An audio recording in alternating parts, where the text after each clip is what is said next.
25 कुर्ली पकडण्याचे ठरवले होते, पण शेवटी काय झाले ते पाहून तुम्ही सुद्धा शॉक व्हाल.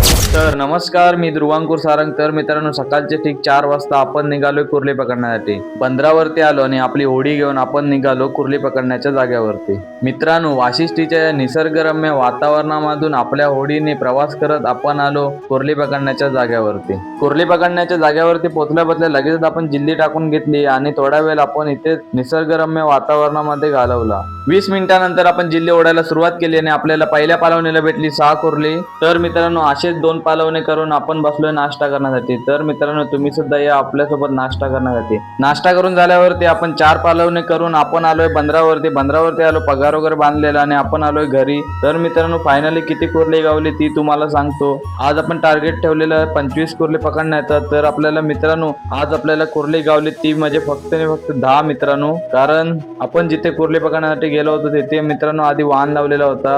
वाहन अशा पद्धतीने लावला जातो. तिथे मित्रांनो लहानापासून मोठे मासे त्याबरोबर कुर्ली सुद्धा त्यात अडकतात. त्यामुळे आपल्याला कमीत कमी कुर्ली गावलेली आहेत. पण खरं सांगू, त्या 10 कुर्ल्यांपेक्षा पप्पांसोबतचा तो सकाळचा प्रवास आणि कोकणाचं सौंदर्य जास्त खास होतं. तर मित्रांनो, व्हिडिओ कशी वाटली ते आवर्जून कमेंटमध्ये नक्की सांगा. व्हिडिओ आवडल्यास लाईक करा, नवीन असेल तर सबस्क्राईब करा. चला भेटू असेच एक नवीन व्हिडिओमध्ये.